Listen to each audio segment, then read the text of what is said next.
Honestly though, I'm just really flabbergasted that we actually got these irks at all. Like, I thought for sure MangaGamer was gonna forget about them, but you know what? They held their end of the deal after like 7 years, so I'm very happy. And today we're starting a Let's Play of these irks because, well, one, I'm kinda blind to most of them. The only reason I say kinda blind is because I have seen some clips from the Outbreak OVA, but that's pretty much it.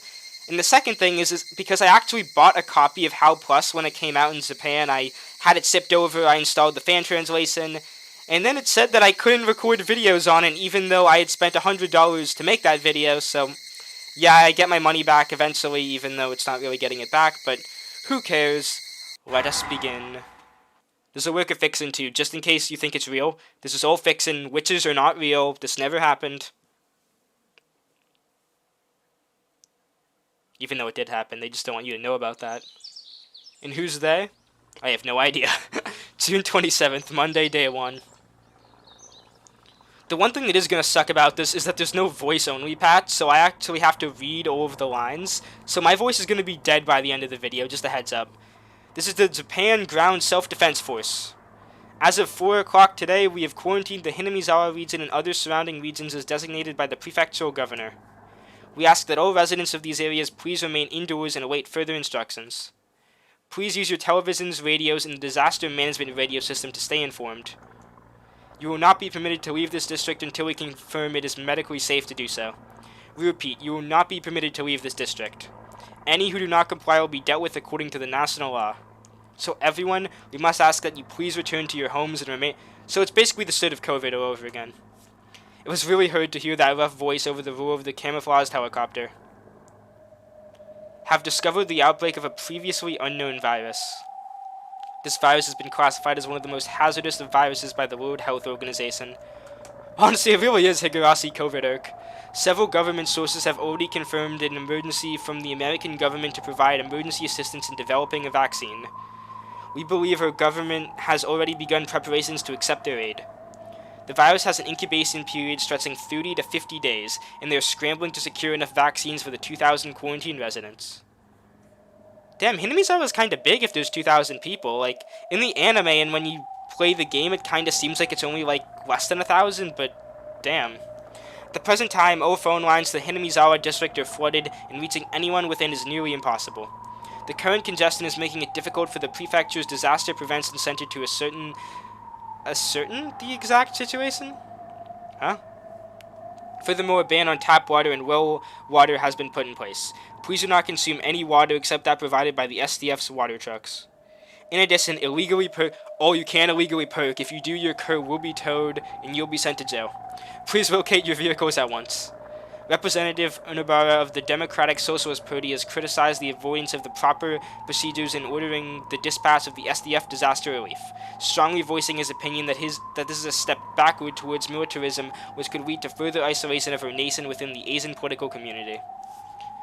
Wow, we're getting a little political here. This is the XX Prefecture Disaster Prevent... We know this. At 12 today, we shall conduct simultaneous medical examinations in the following locations. Please follow the instructions of your town or neighborhood council as you assemble there. Please make certain you get examined unless you have extenuating circumstances. If you notice any symptoms of the illness, you must... Oh, they're repeating themselves again. By order of the prefectural governor, this region has been quarantined to prevent the further spread of disease. You are not permitted to leave the quarantine zone. We promise to secure food, water, and other daily necessities, electricity, and communication systems for everyone. Please continue to What about the toilet paper? Because if there's going to be a virus, we're going to run out of toilet paper. Like, I've seen this before. All of a sudden, one day, the peaceful boredom of everyday boredom. Yeah, there's nothing supernatural going on in Hinamizawa. I doubt anyone woke up today expecting it to be any different from an ordinary early summer morning. The sky was just as blue as ever, and the sun rose just like it always did. Yet the helicopters flying at low altitudes with their speakers blaring, and the sight of traffic backed up at a blockade on the main road into the city was enough to let everyone know that this morning was anything but normal. By the time it was broadcast on the morning news, the confusion had already settled down to a degree. The residents of Hinamizawa couldn't act like this was all happening in some distant city as they listened to their emergency broadcasts, because there was no doubt that this emergency was happening in the very town we lived in. I stood restlessly in my bed like I usually did before eventually crawling out, and once I came down to her dining room, I found my parents glued to the television, which is where I learned the news peeking over their shoulders. I wonder just how many villagers wanted the same thing I did at first. Oh, and there he is, K1. We're finally getting character sprites. What? What's going on? Keiichi, it's awful! Listen, they've discovered a horrible disease here in Hinamizawa, and they've quarantined the whole village. This is terrible. When do you think they're gonna let us go? I need to head out for a meeting tomorrow. Of course the dad's gone. He wants to go get the milk. He's leaving Keiichi by himself to develop Hinamizawa syndrome. Quarantined? Then we can't go into town either? Looks like it. They said they'd provide food, but this is a real pain. We barely have anything in a refrigerator since today's when they have that special sale down in Okinomiya. More importantly, what is this virus anyway? It has to be pretty dangerous if they're quarantining the whole region, right? What's going on here? Are we infected too? Shh! They're explaining it on the TV right now. Once the initial signs appear, the following symptoms develop over the following week. What? It's a weird way to interrupt. Our entire family. No, I'm sure everyone in the village went speechless as that footage played. A small African village was completely annihilated, and the terrible spectacle was almost too gory to look at. Given the unrecognizable state of the resulting corpses, people out of this danger's reach were being irresponsible, and satisfying their urge to spectate, watching this footage of the harm dealt by the mysterious heretofore unknown virus. But for those of us directly faced with this crisis, it was far too real and far too terrifying. Is that just gonna sum up this entire arc? Like, I'm just gonna be like, oh my god, I went through this before. I suddenly glanced up at the clock, and saw that it was long past time for meet up with Rena. I was already too late. Normally Rena would have come to pick me up directly if it was over 5 minutes past her meeting time, but that didn't happen this morning. Of course not. I'm sure Rena's also glued to the TV along with her family right about now. Either that, or maybe she's currently infected with this mysterious virus. Oh, she's developing Hinamizawa syndrome. The moment that thought reached my mind, I started worrying about not just her, but Mion, Sadako, and Rika-chan. What about Sion? She's also in the friend group. I ran for her telephone in the hallway on impulse and tried dialing a number, but I didn't even hear the usual dial tone. It made sense. The whole village and the population of those outside with relatives in the area probably went for their receivers all at once just as I had. It was reasonable to assume that the phone lines couldn't keep up. That left me wanting to visit them to make sure of their safety in person. But the whole village could be full of pockets of that dangerous virus. Wouldn't it be suicide to birds outdoors in that case? Keiichi, come here, quickly. My dad was just coming out of his atelier. His arms were full of cardboard boxes. From what I could see, they were packed full of, duct tape? Wrapped in unopened... What are you doing? Apparently my dad had them in stock to use with his paintings or something. I didn't even question why he grabbed duct tape in this emergency. I understood immediately when my dad was calling for me to help. Keiichi, you cover... Wait, are you gonna... Wouldn't that, like, stop you from breathing and cut off... Like, I get that's the point, but... air conditioner... Oh, no, not the air conditioner. No, a summer without air conditioner is not possible. I'd just take the virus, honestly. Your mom can cover the kitchen. Dear, it's too late for any of that. Duct tape won't do anything to keep microorganisms out. But still make a small...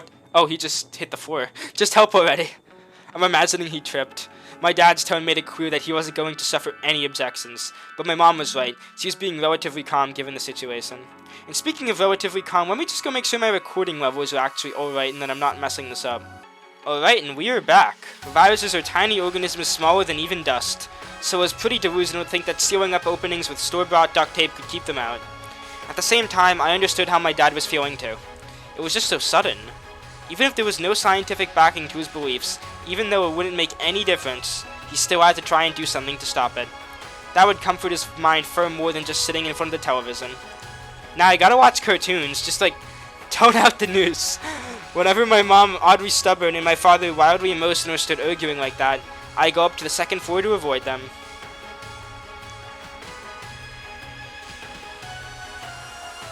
My mom was right. I knew we couldn't really do anything to prevent infection, but I shared my dad's desire to do something about it, even if it was just for my own peace of mind.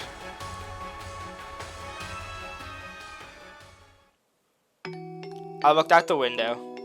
The grand sight before me was a view I took pride in, one that moved me deeply when I first arrived here. The magnificent scenery itself was the same view as always of Hinamizawa's beautiful traditional buildings. Yet today, there was no sight of any villagers. I couldn't spot a single villager out working in the paddy fields. I was certain that the stubborn old farmers wouldn't ditch their work even today, but that silly hope of mine was shattered. To be honest, that made me realize I was hoping to find solace in the sight of them carrying on like normal.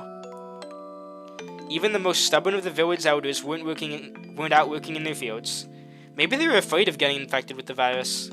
Maybe they were afraid of another villager thinking they were infected instead. In that sense, my dad's amateur idea of trying to keep the virus out with duct tape might be the more normal response, instead of questioning its effectiveness like my mom was. So basically just go with the pretend response. The village was shrouded in a silent fear. The only sound to be heard were the voices over the disaster management radios and the roar of the SDF's helicopters. Those sounds only served to make the silence more chilling. Normally the chorus of the cicadas would be stirring around this time, but the chorus didn't reach the villagers' ears. So it's Higurashi when they don't cry. Sorry I had to make that joke. I know that's a terrible joke. I tried. I take comedy very seriously on this channel, I assure you.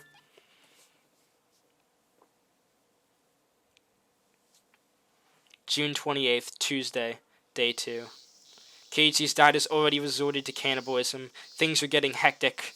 With the water supply set off, we couldn't use our flush toilet. The SDF relief squad had set up a Oh my...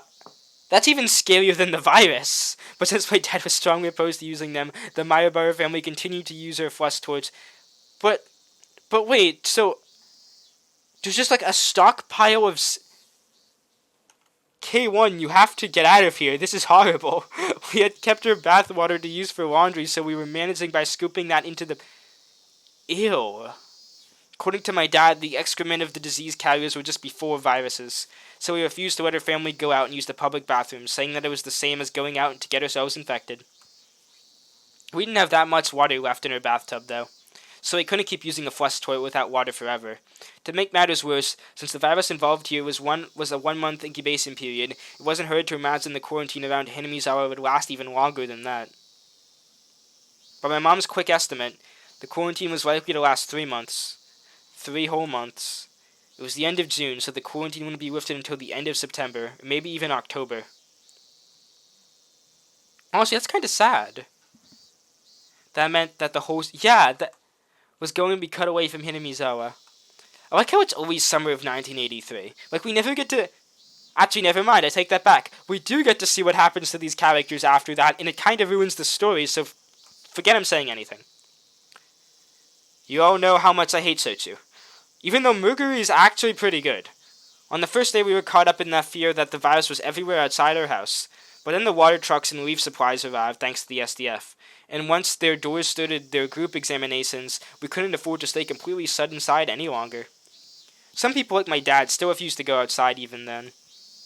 But they steadily started coming outside over time, both to secure necessities and assuage their fear of infection by having the doctors examine them. Same went for me. I couldn't stand staying cooped up in the creepy house with its duct tape shutters, silently watching the television with no one but my family around. I was much more anxious to go outside and check on my friends' well-being. My dad continued to be stubborn about holding in the house, so my exasperated mom and I went to the group examinations together. Goodbye, Keiichi's father. This time the mother is going to get the milk. Oh, wow. I'm trying to make out conversations. The town council our family fell under had decided to conduct the examinations in the schoolyard. Lots of the villagers had gathered there, and we were all lined up according to the divisions used for the council's newsletters. The disparity between the villagers in their normal clothes and the doctors covered head to toe in a white raincoat-like suit was very unsettling.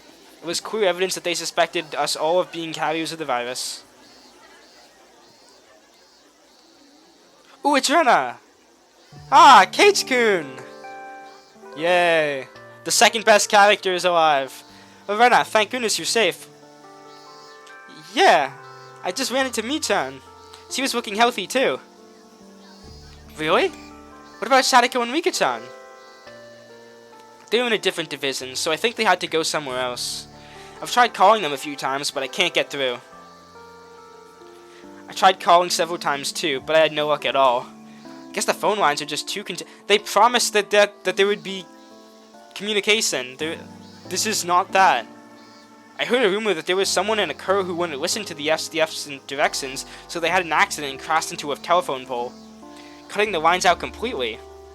But another person said the government had switched them over to the authorized use only, so the average citizen can't use them right now. Long story short, everyone's confused and the information's all mixed up, huh? Oh. Right after I said that, someone smacked me hard in the back. It was Mion. Of course it's Mion. Keiichi, great to see you safe. Oh wait, should I be doing voices for... Actually, I probably shouldn't. That's my line. I'm glad to see you safe too. Mion made a big show of wiping her tears away, enjoying our reunion after only a scant few days. There's no need to explain it at this point, I think. But the old customs here meant enemies out... I think we know this already. This is... Right now, Mion's family, Sonozaki family was... Yeah, this is not new information. According to Mion, the Sonozaki family was already taking the initiative and leading the Unified Town Council to try and settle the whole situation. They were also working together with the government and the SDF, so they had to information the regular villagers didn't know about. Mion, be blunt with us. What's going on? Has this virus really infected all of the villagers? According to this morning's explanation, the likelihood of that is pretty slim.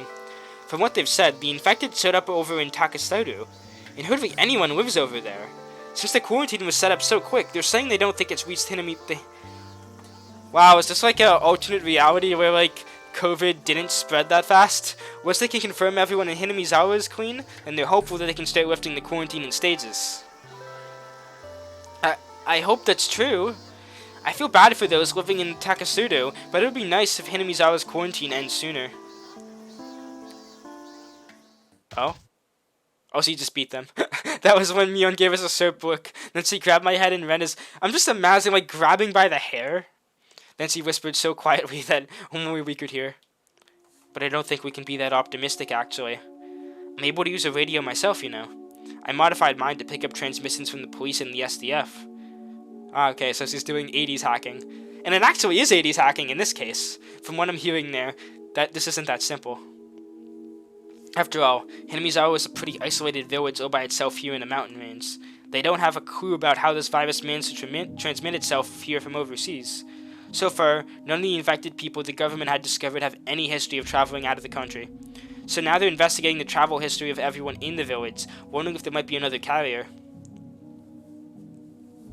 So you're saying that someone got infected? Oh no, now it is, this is COVID, oh god. Yeah, apparently there's some leeway in the incubation. It really is. They can't rule out the chance that whoever brought it here is still incubating the disease.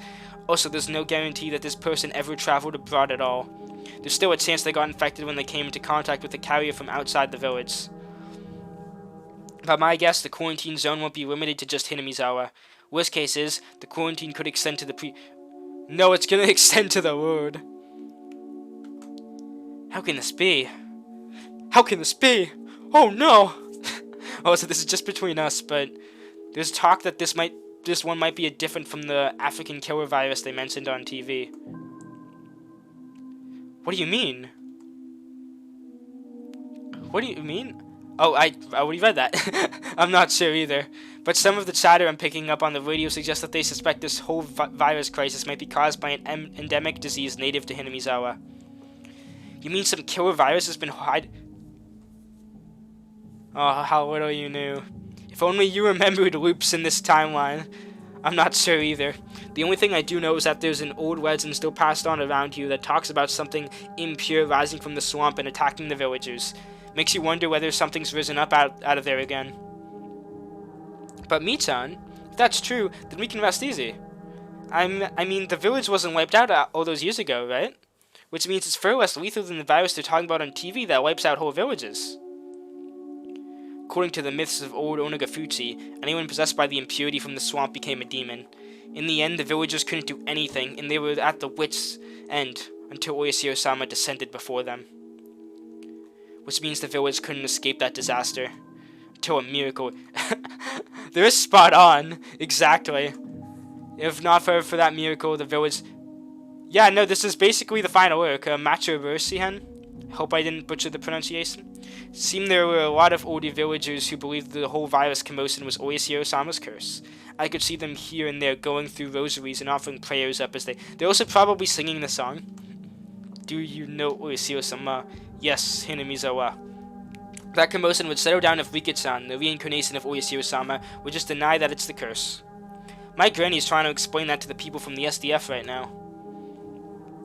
Well, I doubt outsiders can understand what Rika-sama means to the village. Yeah. That superstitions aside, it would be a relief to see Rika-chan and Sadako myself. That's right. Hinamizawa has a unique religion that worships a good. We know this. This is the bonus arc. This isn't just bonus arc like extra arc number 9. This is extra arc number, I think, 12. Yeah, because Ray is 3, 8, math, yeah. So there were a lot of villagers conflating that the curse with the current commotion. And there she is. The Rika-sama. That was why everyone wanted to see Rika Furude, who is considered to be Oishiro-sama's reincarnation, alive and healthy, and hear her proclaim that the commotion had nothing to do with Oishiro-sama. It was the first emergency situation of this manner that the village had faced. No one had yet to recover from the shock to their hurt, and they had wanted something to cling to. But even if the villages were ruled by superstition, it was still part of a modern 20th century Japan. So of course they wanted to respond calmly without mulling about in confusion. So many had decided for themselves that as long as they saw Rika Furude safe and sound, then they would regain their composure. Oh no, she got Thanos snapped. That also meant that if they couldn't see Rika Furude, then they would remain lost in their superstitions. Honestly, it's kind of weird how superstitious Hinamizawa is, because, I mean, sometimes it's more superstitious than others, like, I guess it depends on the arc. I mean, specifically, everything with, like, the shrine was like that, but honestly, I don't even know what I'm saying anymore, I'm tired. Without school, I had completely lost my sense for what day it is. So the television programming was all that barely maintained my sense of day. Ah yes, at least you could hang on to TV. For the first few days, the television only covered what they dubbed the Hinamizawa oh, they said the name of it, in the resulting quarantine. Once the 10th day had passed, the news only mentioned it when something special was happening. As far as the public was concerned, some minister or another hadn't cut his golf game short when the Hinamizawa crisis happened or something. So they quibbled over that, which led to queries into his secretary's salary or something. All completely yeah, I was gonna say that's really pointless. So as long as it wasn't brought up in the news, society probably deluded themselves into believing the virus crisis was resolved. I couldn't help but realize how coldly society gorged itself in the I mean, yeah, that is a bit true. By this point, most villagers had gotten over their hesitation to go outside, at least to collect supplies and such. Lately, Mion's been wondering if it's not just our village being quarantined, but Okinomiya as well. We didn't have to go into town to shop, and some had started joking that it was much easier with water and food all being delivered for free. I'd force a smile at that, but I couldn't shake the sense of entrapment brought on by the quarantine lasting 10 days already. Like I said, Keiichi's dad is hitting the bottle. Has hit, not hidden. The same went from Mion. She sounded lighthearted and carefree on the surface, but Mion couldn't shake the anxiety from her expression either. As for me, I'm just smiling over here. Also, it's really weird. I forget if I've said this already, but like to see Keiichi's sprite in his perspective. With the way things were, staying at home wasn't helping. If I was at least talking to someone, I could distract myself. I even started volunteering to help carry the plastic tanks of drinking water, excited at the chance to see my friends by the water supply. Of course, it wasn't like it was fun, though.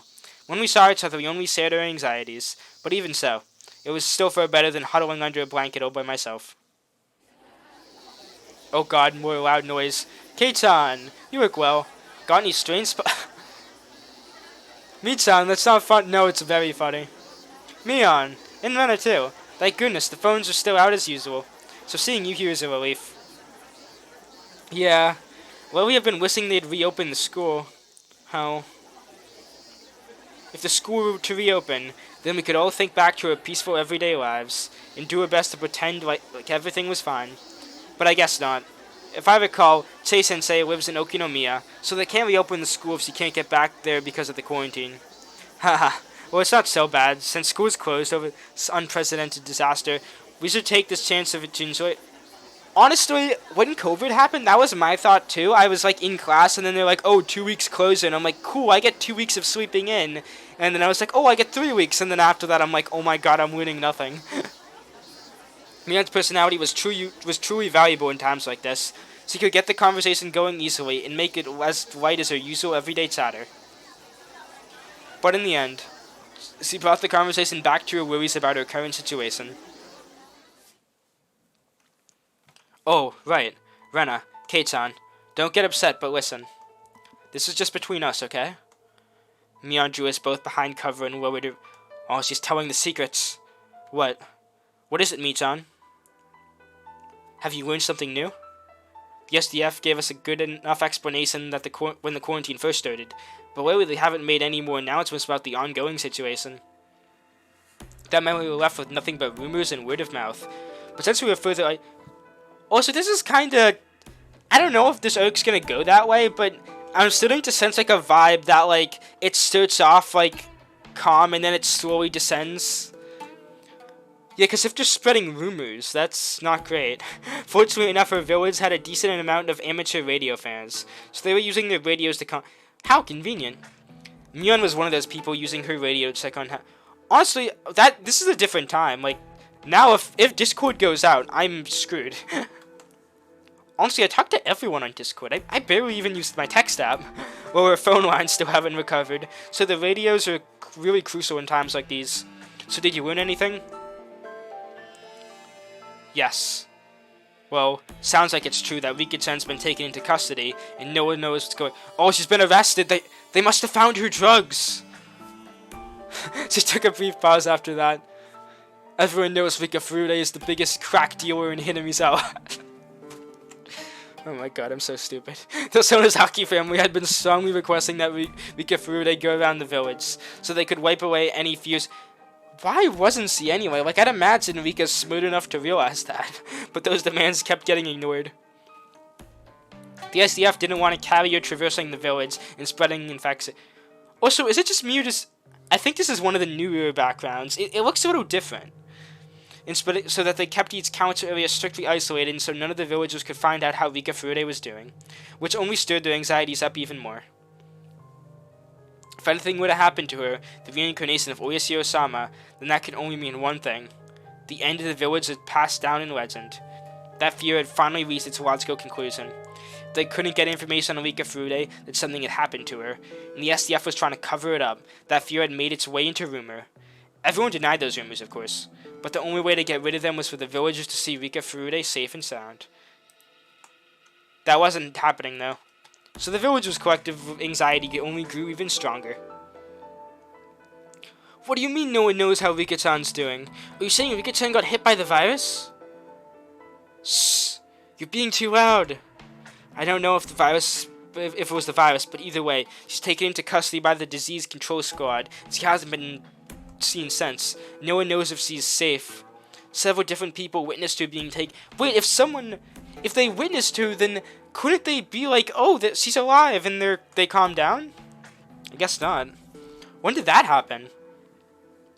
The day of the quarantine. And Sadako-chan? She was with Rika-chan. So, well, if Rika-chan fell victim to the virus, then as her housemate Sadako would have. I don't have any info on that. Figures. The elders of the village may care about Rika-chan, but they never wanted anything to do. Honestly, it's kind of strange. I wonder which arc this is supposed to take place after, and if it is like Matsubursi or something, because, like, that's not knowledge Keiichi should have. Do you think Sadako-chan was taken into custody too? Yeah, she was also supplying the crack. Doesn't sound like it though. Though I think it's just basic disease control to suspect infection in anyone living with an infected person. From what I'm hearing on the radio, only Rika-chan was taken in. Sadako's still on the run. Also, that part sounds kind of strange, but... Strange? Yeah. So you know how Sadako's parents were in favor of the dam being built, right? and how afterward they died in an accident due to Oyashiro-sama's curse? You're talking about the rumor that Sadako-chan and the Hojo family are cursed and hated by Oyashiro-sama? Yeah. There has always been a horrible group of people that said living with a cursed person like Sadako would cause her taint to pass on to the holy reincarnation Rika-chan. And now those people are starting to say that this Oyashiro-sama's curse, that Sadako's to blame. What? That's stupid as hell. Those jerks will blame Sadako at the drop of a hat. Of course, it's nonsense. But people in the other areas are starting to say they might be able to quell Oyashiro-sama's anger by binding up Sadako and sticking her in... Damn! And they're talking like they believe it, too. No way!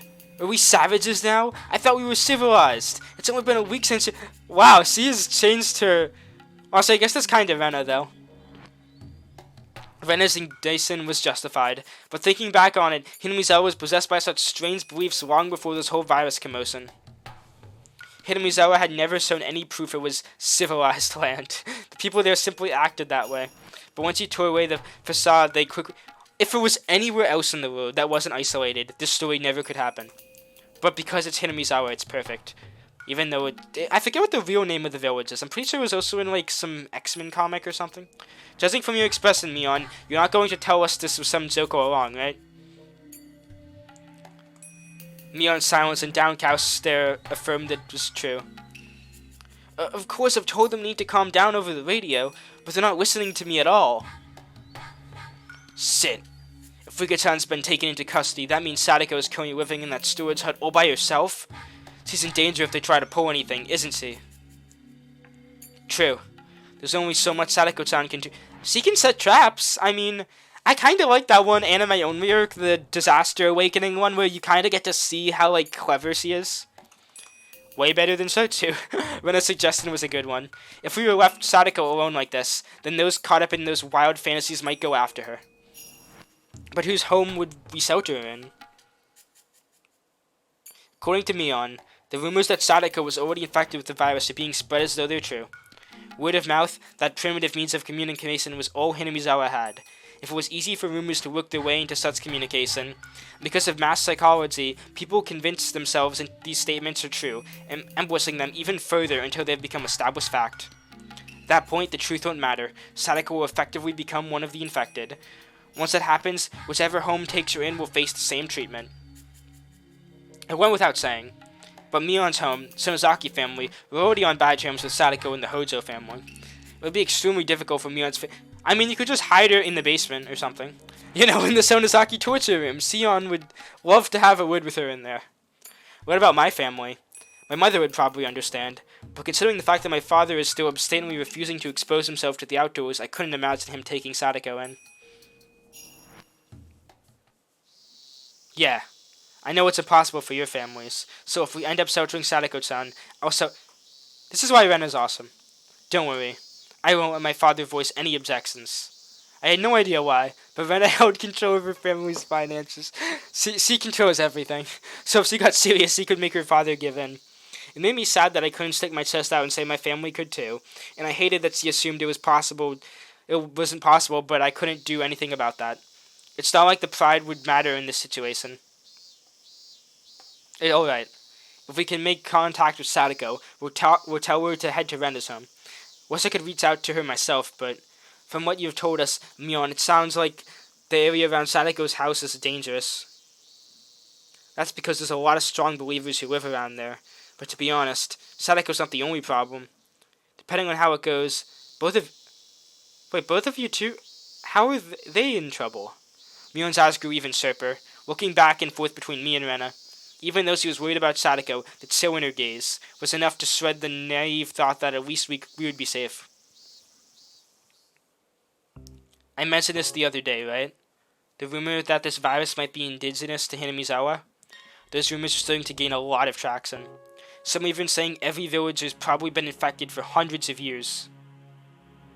But that's just crazy! If that was true, then people would have been dying every day way back then or whatever it was.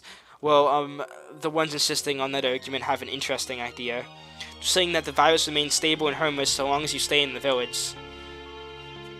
They go even further, arguing that the families who have lived in this village for many, many years are all born with the immunity that keeps them safe. I don't get it. So what? Are you telling me they're saying that people like Rena and I who moved here from the outside are at risk because we wait, but Rena used to live here. That's exactly it. Saying our harmony or whatever with this virus is collapsing because of the people moving into Hinamizawa, and that's making the virus go crazy in everyone. Nah. Just nah. You're not telling us you believe such an outrageous idea, are you, Mi-chan? Of course not! There's no way I'd fall for anything that sounds that crazy. But for some reason, everyone else believes it. I don't get it. Why does everyone else believe it? Like, that's kinda weird. Normally, no one would ever believe such stupid nonsense. But these past few days, these weird ideas and rumors are being passed around like they're just common sense. I've been listening on the radio since the very first day. But lately, the villagers are believing weirder and weirder.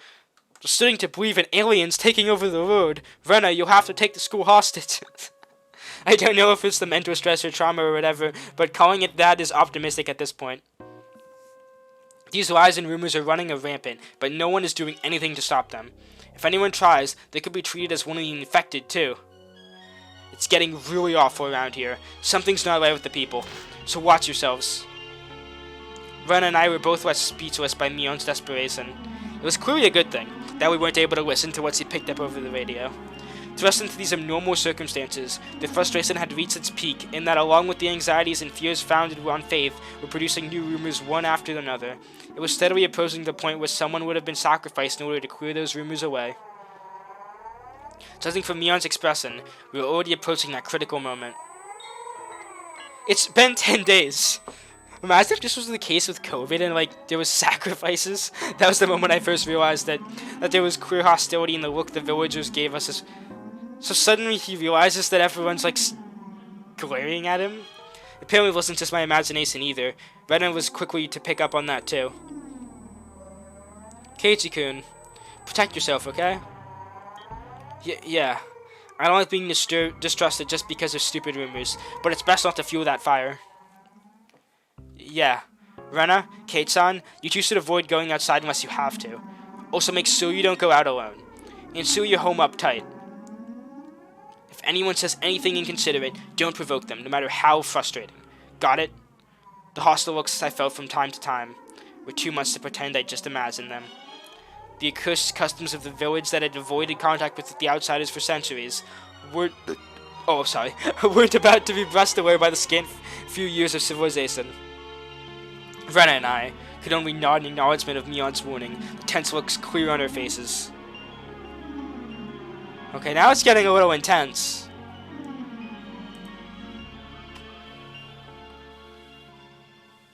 Also, I know I'm doing a lot of reading. I'm hoping I'm doing an alright job, but it's not like the Umineko project where there's voice lines. But honestly, I kind of like reading the visual novel this way. It makes me feel like I'm experiencing it in the classic way. Also, again, I will be right back, but this time it is to use the potty. Alright, I have returned. Intense keyboard typing, yay. SOA 58 HQ, General Affairs Division, Section 1, E34, July 7th, 1983. Director of Disaster Relief, Hinamizawa Region. Evacuation orders, emergency.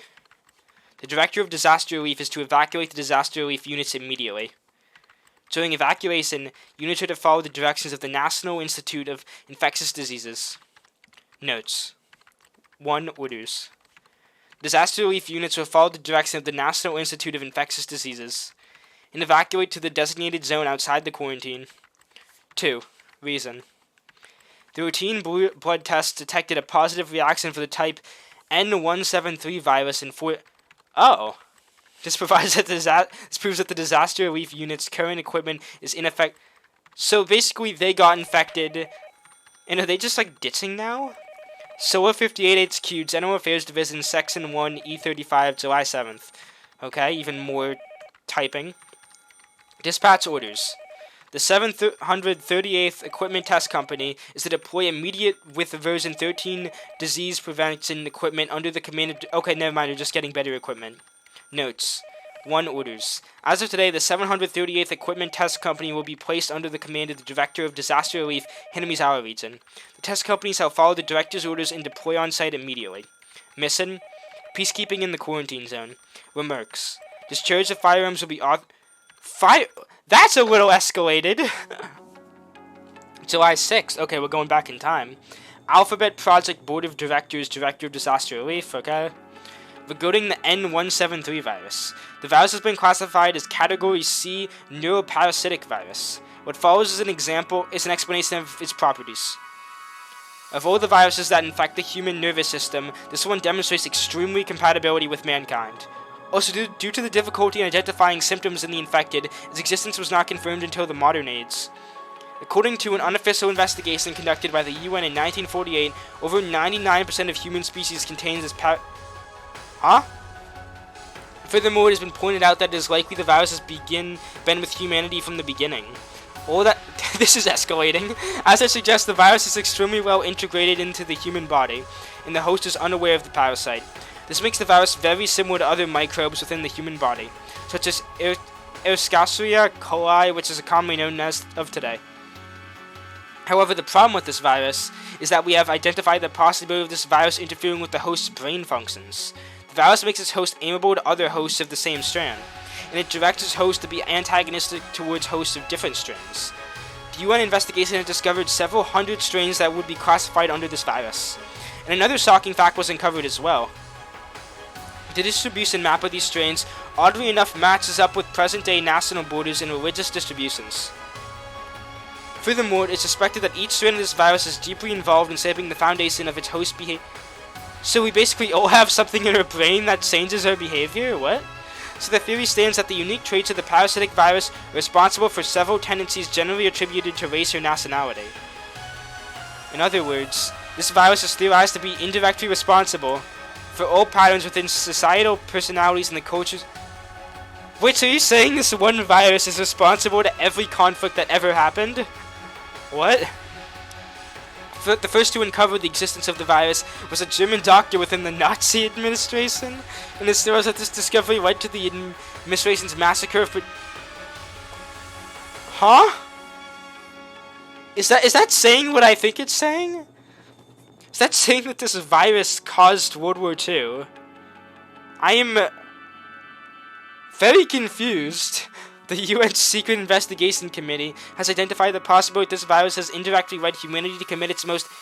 Oh my god, they are saying that. And they called for extermination of this virus. I wouldn't bring up, like, actual disasters when talking about that. That's kind of a difficult subject matter. As a result, all research on the virus was perpetually prohibited in 1955, and they elected to discard the records of that research. This meant humanity would perpetually embrace this parasite, and prohibit the further discovery of its existence as well. However, several countries continued to research the virus of their own in secret. Since there has been no exchange of information between these, the state of research in other nations is unknown. Here in Japan, a research team was founded in secret by a group of medical schools in the late 1960s.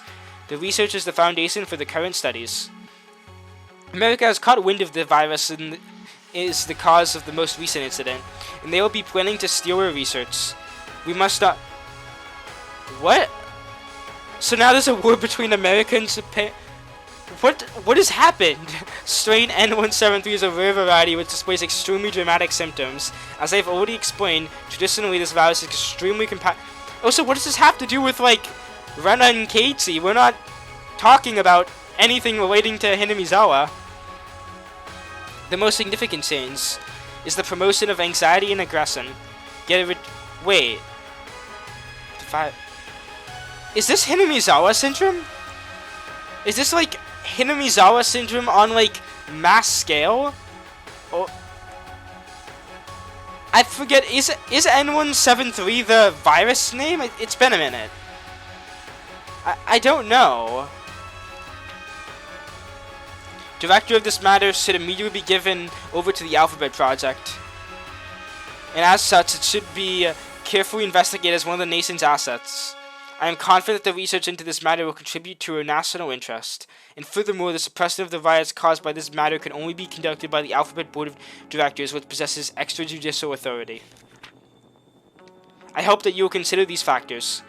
before making a decision tomorrow. Oh, this was like before about why they're ramping up everything and getting guns.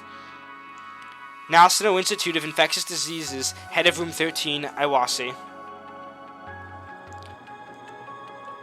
Okay, so like this went from like a virus to, yeah, no, that's bad.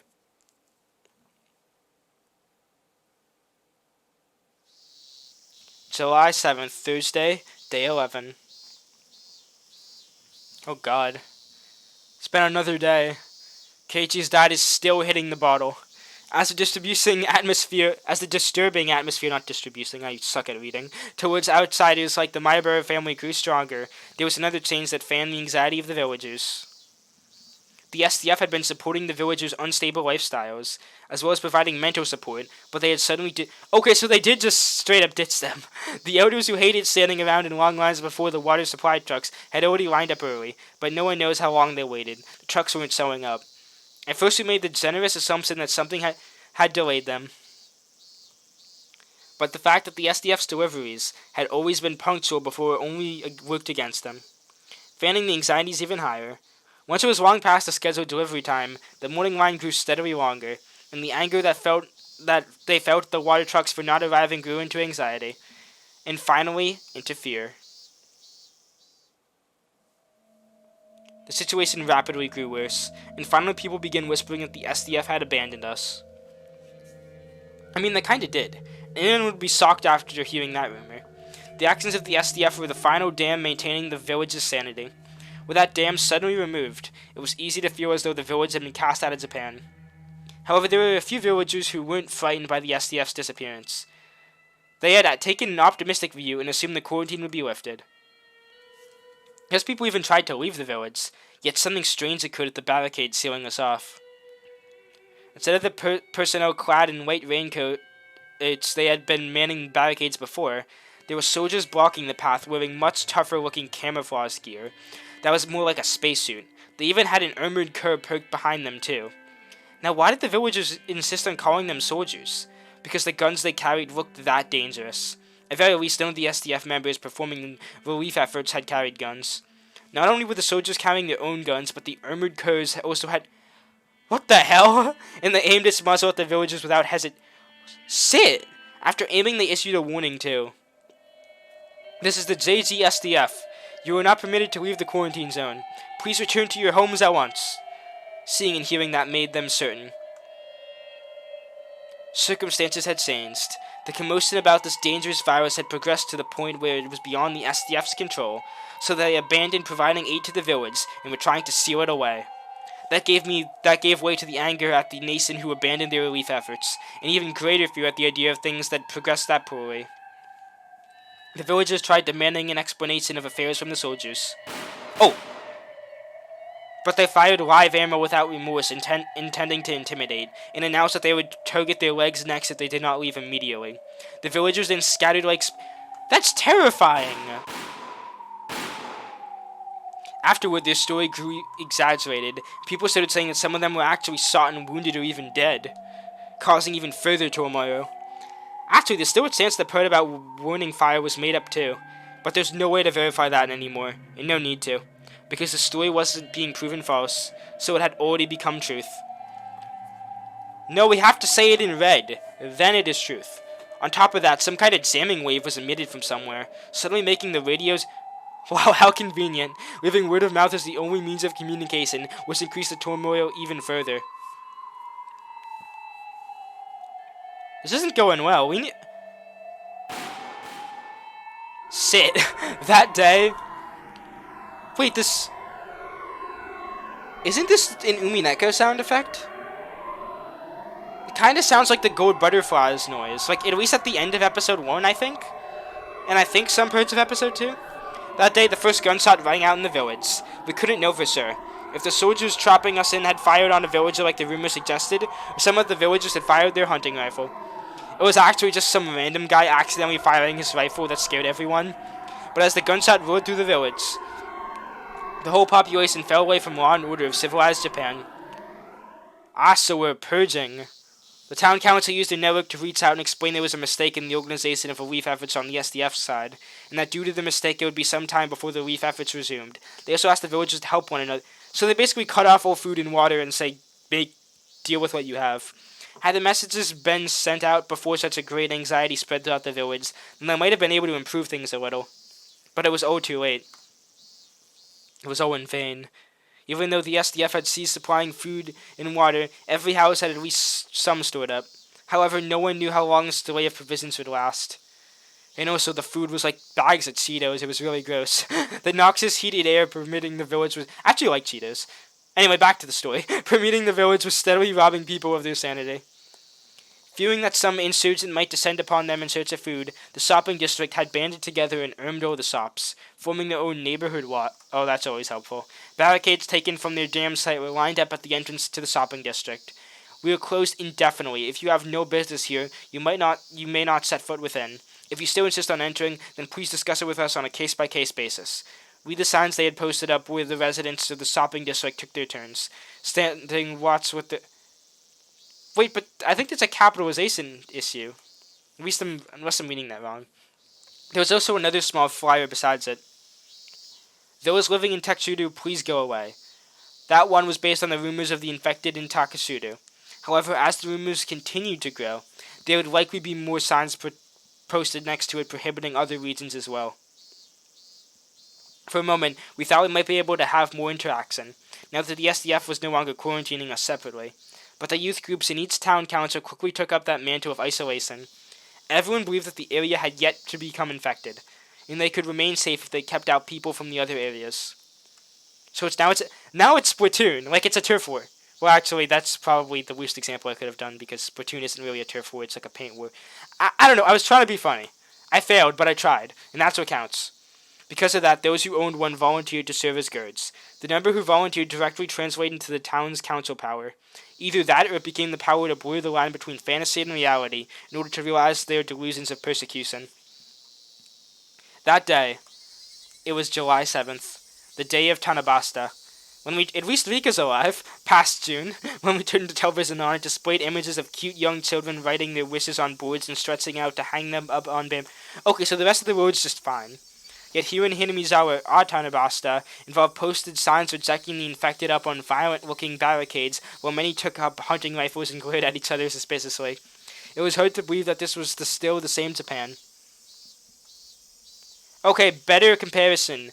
Romeo and Juliet with the Capulets and the Montagues. Actually, no, that kind of sucks too. I will find a comparison by the end of this video.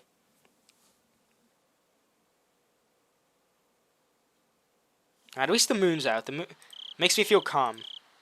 Actually, no, everyone's gonna die, but still. Late at night, my mother visited me. She was clutching an envelope in her hand. Keiichi, just now we received a letter for you, Keiichi. A letter? To me? I snatched it up at once. I never get mail. It read Keiichi from me on. What was this about? And during such a dark time?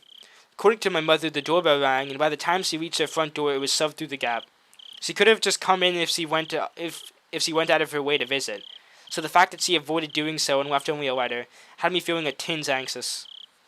Just a tins. Though considering the abnormal state of the village lately, it made sense that Mion would be careful about trying to make contact. All the talk of this being an indigenous virus, or being Oyashiro-sama's wrath, would ultimately end with the people suspecting the outsiders who had moved into town recently. The whole Mayabara family was made painfully aware of that lately. Okay, so at least the parents haven't become blind. Even before opening this letter, I couldn't understand that things had reached this point, where Mion, as a Sonozaki, couldn't visit us in broad daylight anymore. And yet, the contents of the letter quickly informed me that this was still a naive point of view. To Kei-chan, be careful. The idea that we should make an example out of the Mayabaras and Ryugus is gaining more strength in our council area. I know it's a really crazy idea, but they've already been driven to the point where they'll be consumed by fear if they don't sacrifice someone. I was only able to argue otherwise the first few times, but starting several days ago, if anyone tried to object, they argued that that person was covering for the infected because they were infected too. Now no one's putting a stop to this talk of wincing. What? Damn, that sounds even worse than drowning in a swamp. I was fine back when they were all evenly split between the virus supporters and Oishiro-sama's curse supporters, since they had both just argued incoherently with each other. But lately the curse supporters are gaining ground.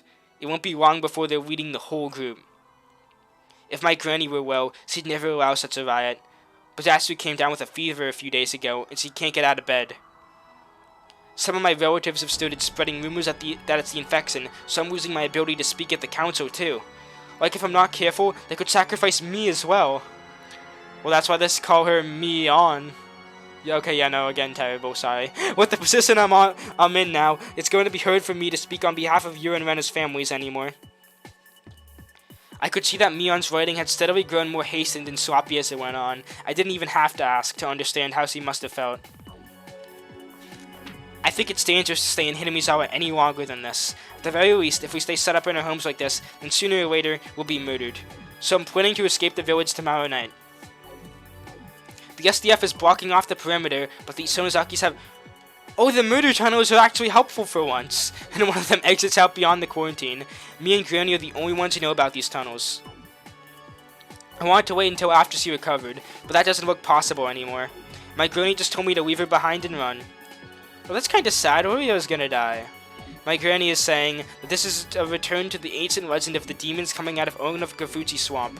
Right now, all the villagers are possessed by demons, and they're gonna start murdering each other. In those legends, Oishiro-sama managed to calm everyone down, but before they were able to do so, the blood-soaked conflict they produced resulted in a massive number of casualties.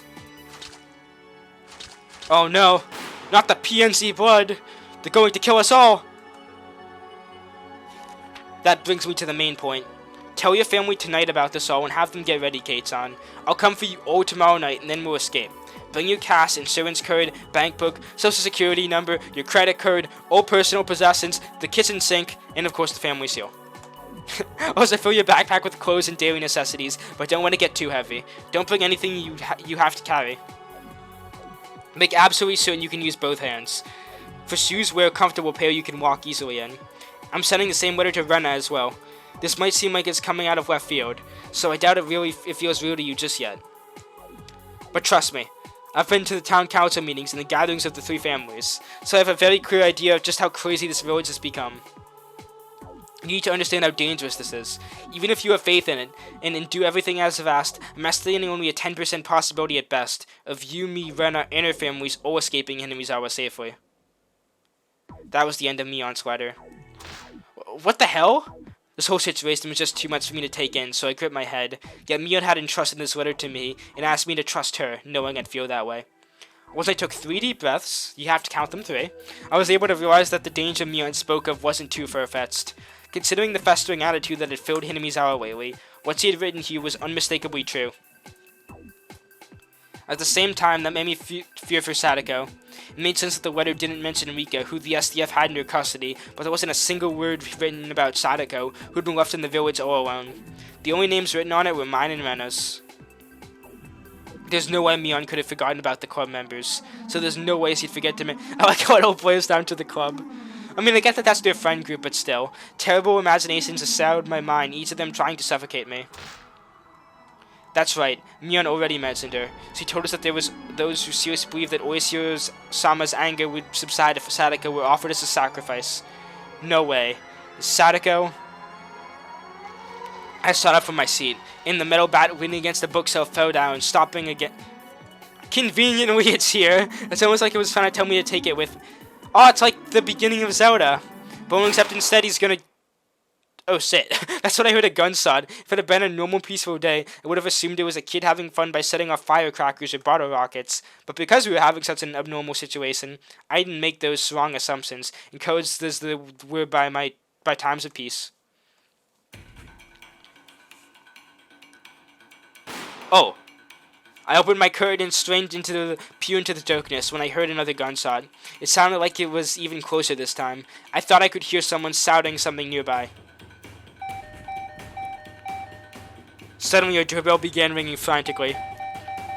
Quick! Slam their fingers in like you did in the first arc! Bing bong, bing bong. My mind became clear. All unnecessary noise vanished from my thoughts. It felt like I didn't even need to breathe. And in that vacuum state, I picked up the metal bat at my feet and raced for the front door. Oh, so that's where the sprite... Okay, I was wondering where the sprite was because I've seen it before in like the sprite galleries, especially when I like make like thumbnails, and a lot of my Daybreak thumbnails even used Keiichi holding a bat. But I wonder...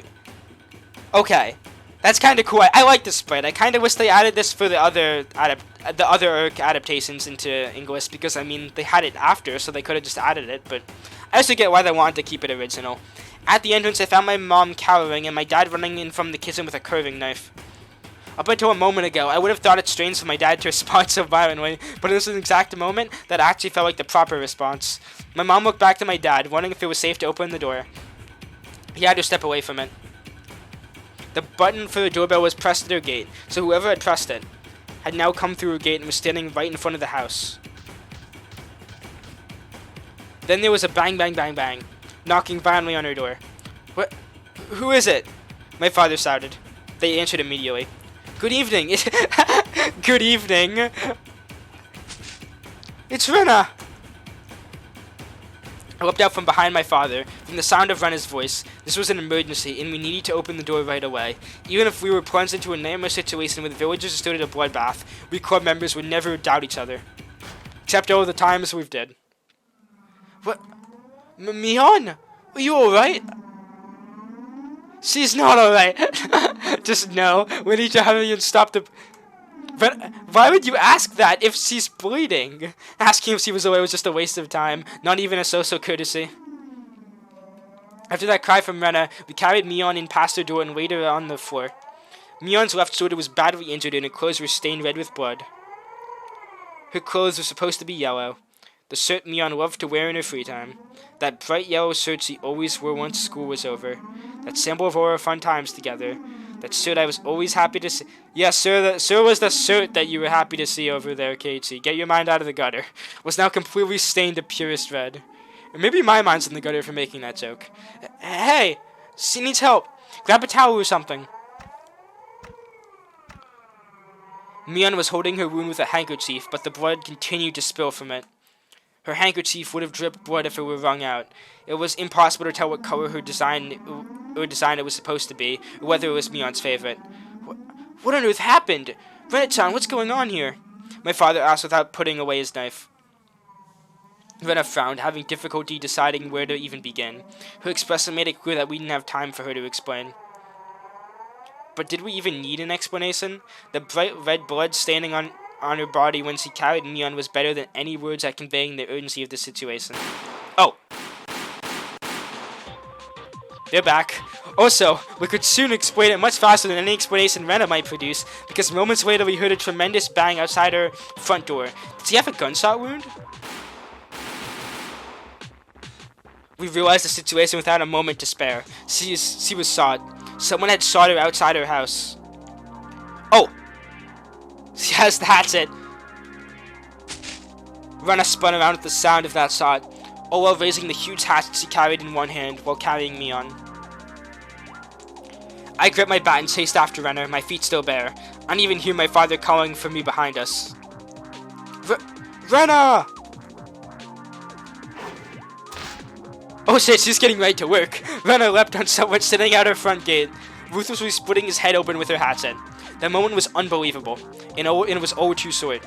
Rena easily brandished a huge hatchet at another man and threw it at him with tremendous force. A silvery glint of moonlight flashed off the blade as it soared into the man's face. The man let out a short cry. As a small jerk spray spewed from... I think he's dead. My understanding of typical social morals made my brain want to shout, "What are you doing, Rena?" But I also wanted to know who was such a threat that they warranted this reaction.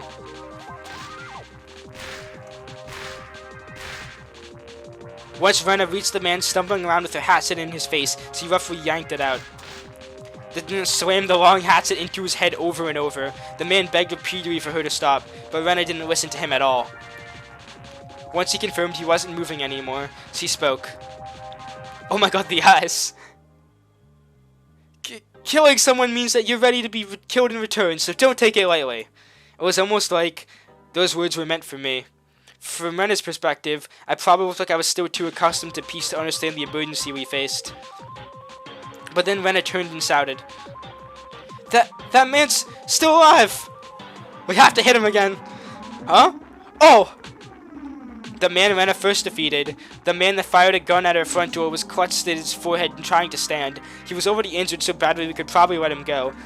But that thought was probably just me clinging to peace. Rena didn't have that thought at all. The man holding his head with one hand, but his other with still holding the hunting rifle. The threat this man posed wasn't dealt with. He could pull the trigger on his gun. Ah! The thick lump of metal swung at him once more. Oh, sit. This time the man's head cracked open. Rena turned back and glared at me. I was closer to that man, not Rena. Rena had shouted so I could take him down. Yet I stood there spacing out so Rena... He's thinking about the club activities again. Yeah, had a gun. If he'd been quicker, Rena couldn't have done anything from her position. That's why she entrusted him to me. But I just stood there blankly, unable to grasp the situation. Her stern expression made me realize that, so I immediately apologized. Sorry. It's fine. Just hurry. Rena yanked her hatchet out of the man's head and picked up her gun with her other hand. Even if you don't shoot a gun, it can still be used to frighten opponents.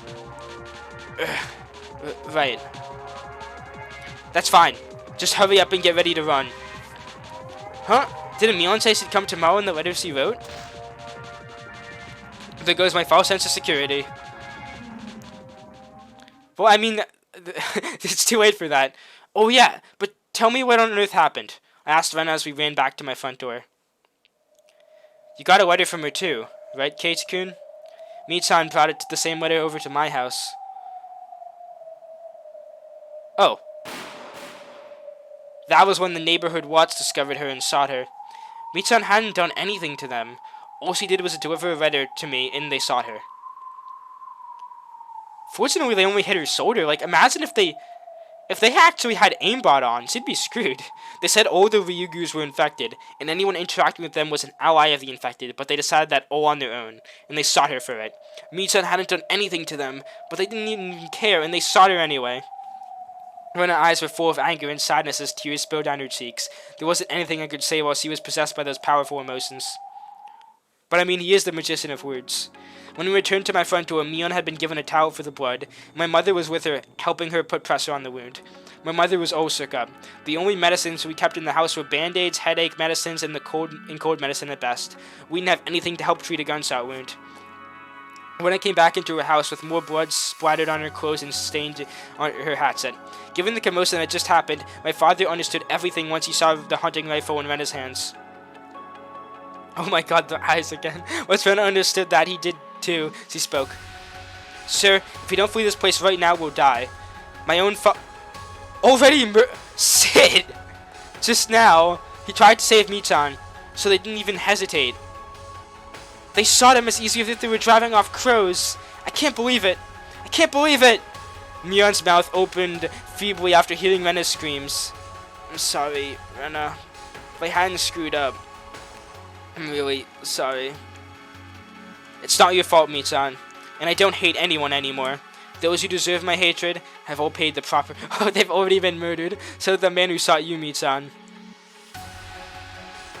Just moments ago, Rena watched her father get murdered and Mion get sought. And then she dragged herself out of that hell while... Oh my... Rena's badass. Like, imagine, she was like killing people while carrying Mion, who's taller than her. Holy shit. The expression on her face was one I had never glimpsed in her daily life. It made me realize how hellish it had all been for her. Anyway, you need to get ready to run, right now. The others are already closing in. Why? What are the villagers coming here for? What are they trying to do?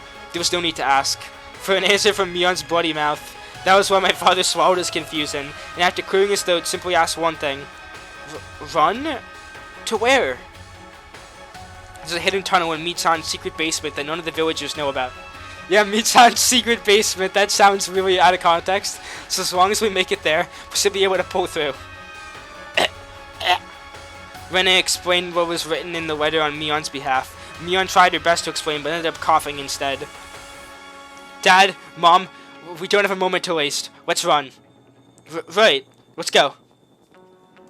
My father registered the pressing danger, and it only took several seconds to abandon his morals as an average member of normal society before nodding. But my mother couldn't make a quick decision. But If we run, what'll happen to her home? We don't know what's going to happen. If the villagers come here, they may very well burn down her house. But if my mother understood that, then her hesitation, yeah, it didn't. If they were willing to burn down her house, then what good was holding up inside? Who knows what they would do to us then? My mother wasn't an idiot. Well, maybe that's exactly why she was confused. At this moment, my father, who had been on the edge since the first day of quarantine, was the one acting was reasonable. Still, my mother managed to regain some sense, so she went back in and grabbed only her handbag with her bank book. My father took a hunting rifle from Rena. He boasted that he knew how to... Is now the time how to brag? But it was up to the listener to determine how reassuring that sounded. Mion told us to leave her behind since he'd only slow us down. But Rena Rena, she's bleeding! No. Without you, we won't... What? So your reason to not abandon her is because, no, you still have to show us where it is. Now take us there. Haha. With you around, I can't die an easy death at all. It looked like Mion had recovered enough energy to talk back at least. But we couldn't leave her wound untreated forever. If we don't get a proper doctor to look at her, then all that blood loss will lead to disaster. Hey, Michan, we don't have time to debate this, so give me an answer. Rena glared at Mion with a dry expression, and asked her just one thing. Why were you suggesting we should escape with... Oh yeah, I didn't mention Sadako. Yeah, I wondered that myself. What's going on with Sadako, Mion? She's in a worse position than me and Rena, right? We can't just leave Sadako behind. I like how the parents are not interjecting. Sadako's Mion trailed off, but Rena wasn't allowing her to get away with just that. If she's dead, then just tell us. If you don't, then we're going to believe she's still alive. Without thinking, I narrowed my eyes tight. That image of the worst possible outcome crossed my mind more than once or twice. There's no way Mion would ever forget about Sadako. Yet her name was absent from the letters he wrote us. That left only one possible reason, even if I was able to imagine why, but I couldn't put it into words. Sadako's been taken away by the rioters from before. They said they were dragging her to Onagafuchi. Apparently they're going to spend 3 days submerged. 3 days of drowning. Sit. Nani? Sorry, but that's what they're expressing there in the screen's sake. So she's alive? She's still alive then? At least for now? Ren and I both watched at Mion out. She's bleeding! Let go! However, neither of us had any thoughts of blaming Mion for nearly abandoning Sadako. Mion used the information she was able to gather with Sonozaki to make a logical decision, and after a bitter deliberation, she decided she wouldn't be able to save her. I couldn't do anything. I couldn't do anything about it. Ugh. The council's officials took the lead, and after they added the shrine group, the youth group, the neighborhood watch, and other volunteers from the village, their numbers swelled past 100 people. The watch is close with the hunting club too, so they're armed with at least 20 shotguns and rifles. Everyone keeps shouting, Oyashiro-sama! Do you know Oyashiro-sama? Yes, Hinamizawa! Like they've all been possessed. There's no mercy left in them. If I tried to protect Sadako, the villagers would have shot me to death without hesitation. Like they did to you. And to my father? Mion nodded bitterly as tears spilled from her eyes. She wept at her own lack of power to stop them, and for the lost lives of the villagers who still tried to uphold justice. I don't understand why.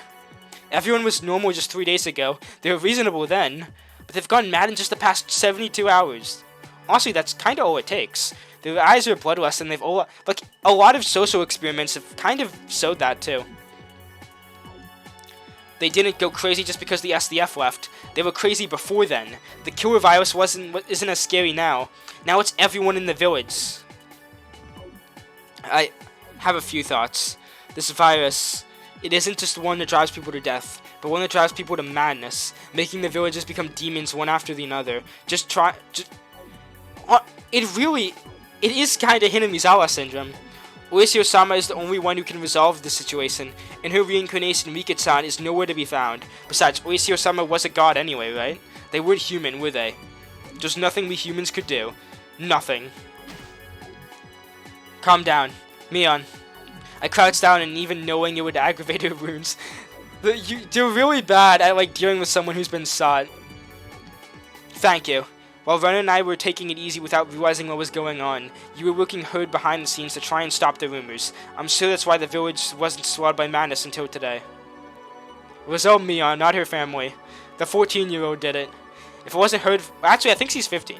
If If it wasn't for your hard work, the inevitable tragedy we face today would have consumed us long ago. So thank you, Mion. That was a weird line. I couldn't read that. Mion was in the deepest ranks of the Sonozakis, and even though he was just a kid like us, he had fought all this time. So he fought against the overwhelming madness of the village up until the very end. With efforts acknowledged, so he cried into Keiichi's chest. The tears he said were now were slightly different than the ones he said before. Rena, I know you may want to blame Mion, but I don't plan on blaming her at all. That's actually good to hear.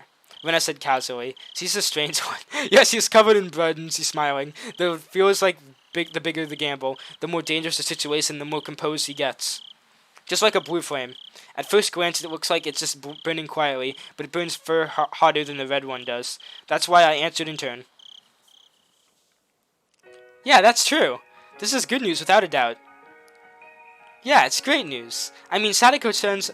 She's alive, but she's gonna die. On top of that, we know they'll keep her... That's not true. They're gonna submerge her over 3 days. I'm imagining she'll be dead by the first, and then the next two are, like, getting rid of the body. Also, I love how they're smiling, just holding their murder weapons. The bat I had been gripping began to grow hot in my grasp, almost as if the bat had been immersed in the blazing fire. The heat stinging the palms of my hands. Yeah, I know. Wait, Satoshi! There's nothing to fear, even when you get serious. One hit from this will You're talking to your bat now? I think you've gone crazy. Keiichi, don't tell me. You're planning on rescuing Sadako-chan. Dad, take Mom and Mion and escape through the secret exit. Ren and I will handle the rest. Keiichi! I'm sorry, ma'am. Please take care of Mi-chan. Also, don't take your eyes off her. Mi-chan doesn't play fair and likes to steal the spotlight, so she might try sneaking off after us, even though she's badly wounded and in a lot of pain. Treating me like I'm dead weight. Judging from Mion's current state, she didn't really have the energy to do that, but she'd never be so hopeless as to silently watch us head off. Mion absolutely would try to follow us and provide backup, even if both of her legs are falling off. She's just crawling. But we can't allow Mion to die. We're not going to lose a single one of her friends. We won't let that happen. And Mion is her leader. Without her, there'd be no one to wrangle us wild horses together. Besides, she's also the only one who knows how to escape from this. Again, they get back to she's useful, so they need to keep her alive. Don't give me such a sad look, Mom. At times like this, you gotta send out... They're letting... It's not a sad look, it's like my child is going to run off and, like, fight for his life. Keiichi, you two should come with us. You can't face them alone. Sir, I appreciate the sentiment, but it's already too late. See? Wow, they're just... they're out of there. Rena flung open the door, and we heard the hustling movements of a crowd chanting Oyashiro-sama over and over like some creepy satyr. We wasted too much time dawdling. If we were all in top condition and ran at full speed, then we would have had the option of running away from here like my father suggested. But since my father wasn't used to thinking like we do in our club activities, he was a move behind. So long as Mion was heavily wounded, we needed someone to buy that time for them to take Mion and escape. And for a normal person like my father, who still hadn't stirred his resolve after we were driven into this corner, wasn't going to be useful in a fight. The only ones who could fight were the club members thoroughly trained by Mion, who were able to release their limiters and grasp the severity of the situation instantly. The club is the only one who can save the day. Let's go, Keiichi-kun. Right. Are we gonna get a battle scene? The bright farewell Rena and Keiichi left for his parents was almost the same as when they headed to school in the morning. Wait, narration just changed. But they didn't have their bags. Instead, they carried a hatchet and a metal bat. They weren't wearing their uniforms either. No, what they wore was enough of a uniform. Oh, they both have the eyes now. Their blood-soaked clothes are more fit. Also, this kind of sounds like the fight music on the school, but kind of different. Like, it's not the same soundtrack, obviously, but... Yeah, I think it's called Frightened by Something Invisible at Night. Oh yeah, that's it. This entire part's kind of exactly like that. Sally willing the others to run out in that time. Beyond the door, there were the lights of several flashlights swaying with like breaths of ravenous beasts. Every one of them was chanting Oyashiro-sama's name as they drew closer. There were probably the same number of people as her class. Wow, just over 20, huh? You think they think they can win? I'm betting they do. Well, amateurs would believe that when there's 20 of them together. Yeah, ha, we're gonna commit murder. What a foolish bunch they are. If they tried to settle things peacefully, they might have held out a little longer. But they've made a grave mistake. Yeah, they murdered your dad. Yeah, they did. Okay, apparently that doesn't matter. They kidnapped Sadako. They went after... But her dad is dead. She's gotten over it fast. And that sealed her fate. Oh! Rena and I practically slid forward as we ran and hid behind the gateposts on the sides. Our quick movement was like a panther's after its prey. They certainly weren't the movements of a cornered rat. In this situation, it was... No, with the composer they sewed, it was hard to tell who was being hunted. Aw, this is cool. I wonder why, even though we're facing so many people, I'm not afraid at all. That much is strange. I wonder why, too. There was a world of dreams and daydreams. Then in some other world, we must have already fought against much more honestly... Oh, maybe that's, like, them, like, kinda remembering? So it didn't feel like we were going to lose to people like this. Hey, Keiichi-kun. When Mii-chan was talking to us earlier, when you said that you thought that was good news too, I thought it was good news for a different reason. Oh, what was it? Sounds fun, so tell me. Sounds fun. Oh wait, have I already figured it out? Right now, Rena was wearing the same expression as me, and smiling with confidence. It's not so much that you figured it out. This doesn't matter to you at all, really. Then tell me, what was this good news for you? We get to commit murder! Well... Our enemies are the town council's shrine group, the youth group in the neighborhood watch, totaling a little over 100, right? On top of that, there's the hunting club with about 20 rifles. Good grief, luck is totally on our side, isn't it? Because there's only 100 people we have to slaughter. There's not enough for them to go around. I was convinced the whole village was our enemy. I was ready to crush all 2,000 people in Hinamizawa, so I was almost disappointed to hear there were so few. 100 people in 72 hours? There's only 20 here? They're underestimating us. They're absolutely underestimating us. Taking down 100 foes in 72 hours when Rena and I are both serious. Honestly, so this story, if you don't know, was actually originally on the Higurashi Daybreak soundtrack, and it was originally like a book, I think, that came with it. But they're kind of acting like they do in Daybreak. Nah, there won't be enough. You think they'll give us trouble?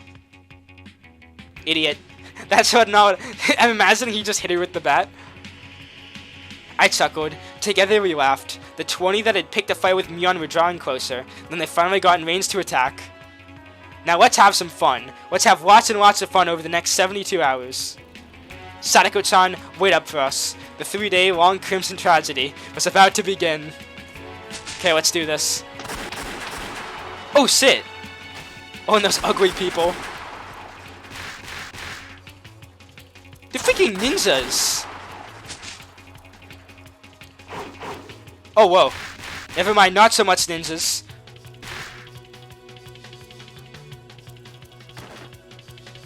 But luckily Keiichi was there. Oh, but this is a cool little sequence.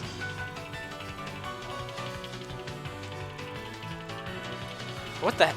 Wait, Rika? And where the fuck are you? Where is that background? Okay, she's smiling over something.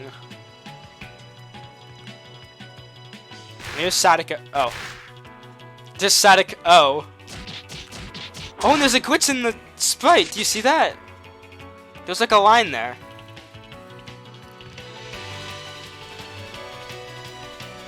Oh shoot, here they are. Oh, never mind, it's Mion. Honestly, this is a really cool sequence.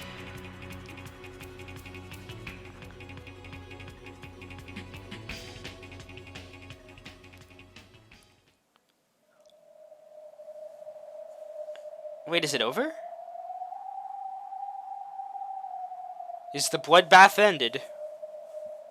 Oh, and wow, that's a very blurry image. Okay, yeah, that's the better one. That's the one that looks like Higurashi. The other one kind of looked like rip-off Higurashi. The club members were stationed on a hill overlooking... I don't know why I thought it was, but like... I don't know, it's... I think that's a newer background, because you can kind of tell with some of them, like I mentioned earlier. We're stationed on a hill overlooking Okinomiya. There was Keiichi, Rena, and Mion. Also Rika and Sadek. How did Rika... Okay, then. They're low in worn-out clothes, covered in dirt stains and dust, otherwise soiled with blood. Wait, what about Keiichi's parents? Those 3 bright red days were violently long, and passed by without a moment to spare on sleep. All of them were there, without anyone missing. Except Sion, of course, who they've kind of not mentioned at all. The ferocious battle certainly did take place, but to the club members, only the result, their victory, was important. The deadly combat that led to this point was no longer worth remembering. All that mattered was that everyone had safely gathered here. What was even more important than that was the sight of Okinomiya in the distance. It hadn't ended. From here it was plain to see that the madness hadn't... Oh. That's bad. The town of Okinomiya, too. I had a faint suspicion about this. This still isn't over yet, is it? Has this virus commotion only spread to Okinomiya? Or do you think it's spread even further? I can't tell by looking from here. Has the whole world gone to ruin? I don't know. But we're all here. It's not like everyone in Hinamizawa went crazy either. That's true. There are still those who retain their sanity even now. I'm sure there are still some in Okinomiya as well. We might need to scout out at first. Heh, I figured you'd say that. We have to see for ourselves, whether the road's really been destroyed or not. The village is about to run out of food and daily necessities. We threw off our pursuers, but there's no need to stay in the village. I'm worried about Okay, finally someone mentioned her. In that case, it's settled. Let's go into town, to Okinomiya. Rika? Yeah, Rika's had 0 lines this entire arc. Oh, stay... Wait, why are you... Rika! Wait, just because of, like, the worry of people going crazy? I'll stay behind in Hinamizawa, because once this commotion is settled, I'll need to tell them this is where they belong. I couldn't understand all of what Rika was saying, but I could understand that she had remained in the village by herself. No way!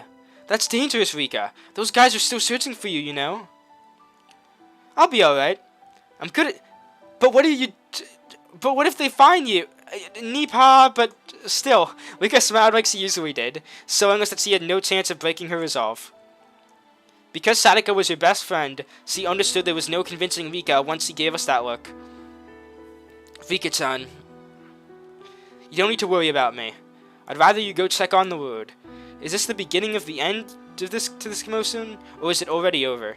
I want you to figure that out. After telling us that, Rika waved her hand goodbye. We all prayed for Rika's safety, and then slowly set off.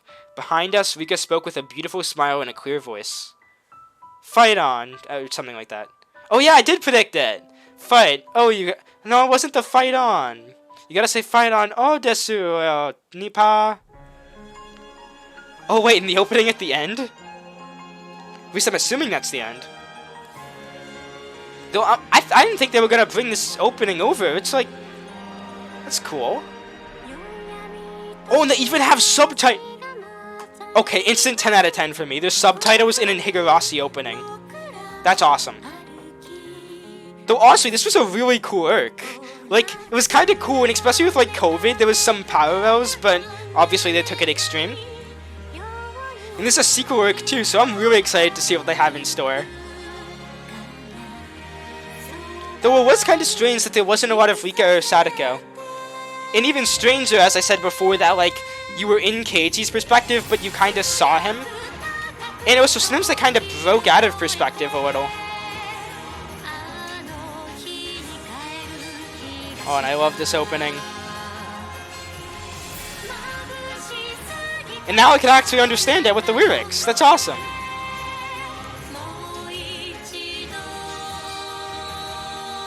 And I guess it's the helicopter for the Outbreak. Actually, that makes sense. I've seen this opening before, and I've always wondered what the helicopter is from. Oh my... Wow. That's kind of cool.